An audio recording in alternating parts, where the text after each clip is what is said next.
Hi everyone and welcome back to the channel. Today we're focusing on a part 3 topic, gardening and agriculture. We'll watch a mock interview between Jessica and Joseph, so make sure you listen carefully to Joseph's answers as we'll analyse them right after. Let's jump in. Why do you think some people enjoy growing plants while others don't? I think it comes down to personality, lifestyle, and how people relate to nature. Some individuals genuinely enjoy the slow, steady process of nurturing something from scratch, and they find it calming and almost therapeutic. It gives them a break from technology and allows them to disconnect from constant stimulation. On the other hand, many people feel that gardening is time consuming or messy, and they don't like the uncertainty that comes with caring for living things. If someone has a hectic schedule or limited space, the whole idea of maintaining plants can feel more like a burden than a pleasure. So the difference is really about whether a person sees it as a relaxing hobby or an extra responsibility. How important is it for people living in cities to have access to green spaces? I would say it's extremely important. Cities can be overwhelming with noise, pollution, and constant movement, so green spaces act as natural escape points. They don't just make the city look nicer, they actually improve mental health by giving people a place to unwind. There's also a practical benefit. Green areas help cool the environment and improve air quality, which is essential as cities continue to grow. And from a social perspective, parks bring people together. You see families, children, and elderly people all using the same space, which helps strengthen the sense of community. Without these areas, urban life would feel much more stressful and isolating. What benefits can children get from learning how to grow plants? Children gain a wide range of benefits. First, it teaches them responsibility because plants need consistent care. They learn that if they forget to water a plant, it won't survive, which is an important life lesson. Second, gardening connects them to nature and helps them understand basic science in a hands-on way. Concepts like life cycles, sunlight, and soil suddenly become real. It also teaches patience because plants don't grow overnight, and children learn to appreciate gradual progress. And finally, it encourages healthier habits. Kids are often more willing to eat vegetables they've grown themselves, so it's educational, emotional, and even nutritional. Do you think modern lifestyles give people enough time to do gardening? Why or why not? In general, I think modern lifestyles make traditional gardening quite challenging. Many people work long hours, commute, or live in small apartments without outdoor space. As a result, taking care of a full garden can feel unrealistic. However, what's interesting is that people have adapted. There's been a big rise in indoor plants, balcony gardening, and low maintenance options like succulents. Some people even use automated watering systems to save time.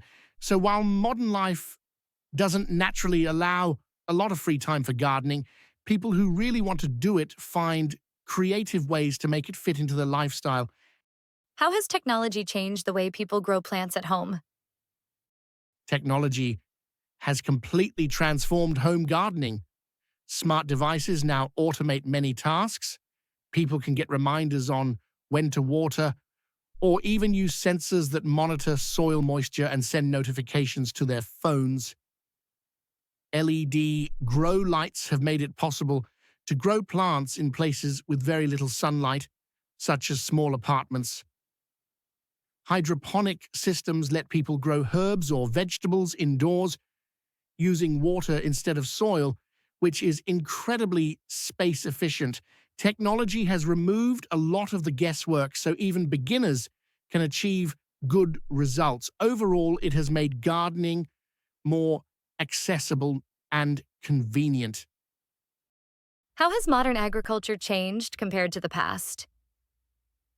Modern agriculture is far more industrialized and technology-driven. In the past, farming relied on manual labor and smaller plots of land. Today, farmers use advanced machinery, satellite mapping, and even drones to monitor crops. Precision agriculture allows farmers to apply water and fertilizers exactly where they're needed, which reduces waste. On the other hand, many farms now focus on monocropping, which can harm soil health in the long run. There's also a strong push toward genetically modified crops that are more resistant to disease. So agriculture has become more efficient, but also more dependent on technology and large-scale operations. Is farming still an attractive career option for young people today? For many young people, traditional farming is not very appealing. It requires a huge amount of physical work, the profit margins can be low, and the risks, like unpredictable weather, are quite high. The cost of land and equipment also makes it difficult for young people to start from scratch. However, there's another side to agriculture that is attracting young people: agri-tech. They're interested in using drones, data analysis, and automation to improve farming efficiency. Urban farming and organic farming are also becoming more popular, so the career is evolving and young people are more drawn to the modern, innovative aspects rather than the traditional lifestyle. What challenges do farmers currently face in your country? Farmers face a wide range of challenges. Climate change is one of the biggest ones. Extreme weather like droughts, heavy rain, and heat waves can destroy crops. The rising cost of fertilizers, seeds, and fuel also makes farming less profitable. Farmers often struggle with unstable market prices, so even when they produce good crops, they might not earn enough in some areas. There are also issues with access to water, which puts pressure on irrigation systems. And of course, global competition means local farmers sometimes struggle to compete with cheaper imports. All of these factors create a lot of uncertainty and financial stress. Do you think countries should rely on local agriculture rather than imports? Why? I think countries should aim for a balanced approach. Supporting local agriculture is important for food security because relying too heavily on imports can make a country vulnerable to global supply chain problems. Local production also supports the economy and reduces environmental impact. However, it's unrealistic to expect every country to produce everything it needs. Climate and geography limit what can be grown, and imports help provide variety and stable supply.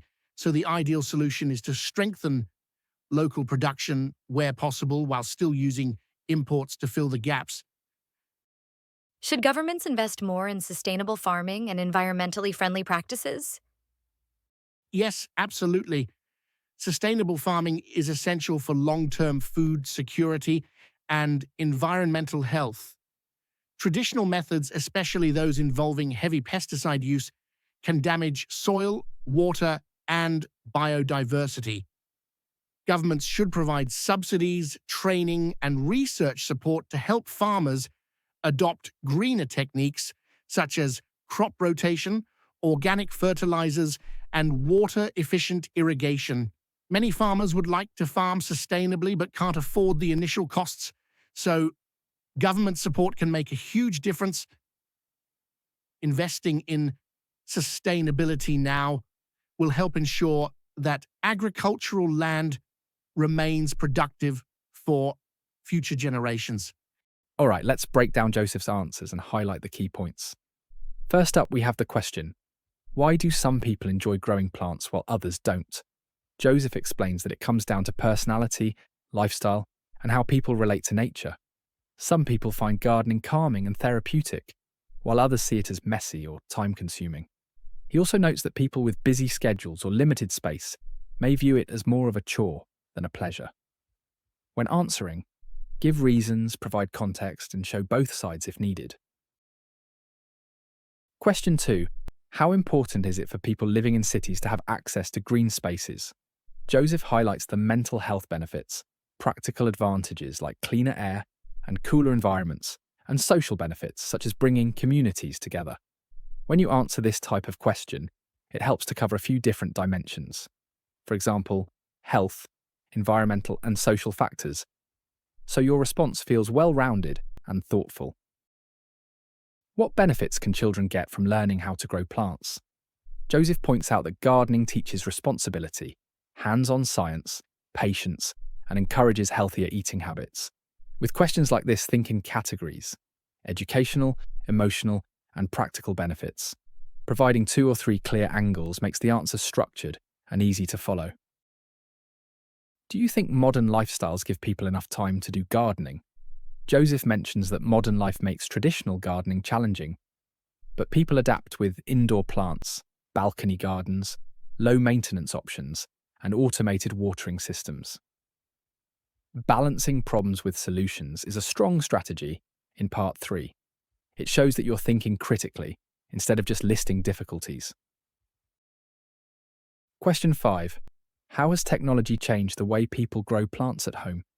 Joseph explains that smart devices, LED grow lights, and hydroponic systems make gardening easier and more accessible. In Part 3, specific examples make your ideas clearer, more credible, and more engaging for the examiner. How has modern agriculture changed compared to the past? Joseph contrasts manual, small-scale farming with industrial, technology-driven agriculture. He talks about machinery, drones, monocropping, and genetically modified crops.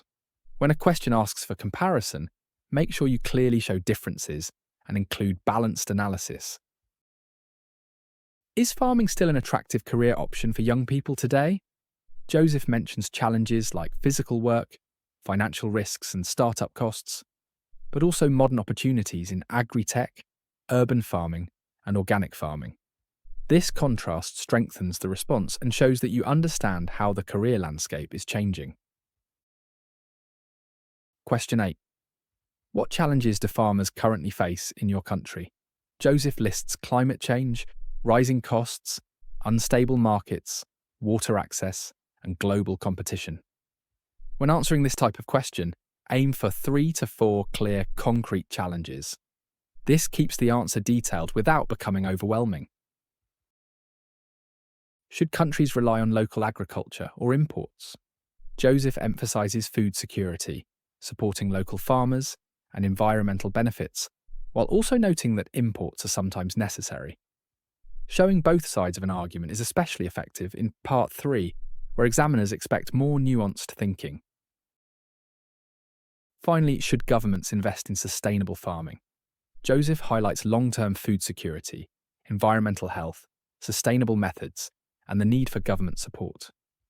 When you give policy-related answers, it helps to connect the suggestion to real outcomes, like long-term food security. So the main takeaways are: cover multiple points, give examples and explanations, balance different perspectives, and use topic-specific vocabulary naturally. Focus on clarity and relevance rather than long or complicated sentences. That wraps up today's lesson. I'll see you in the next video.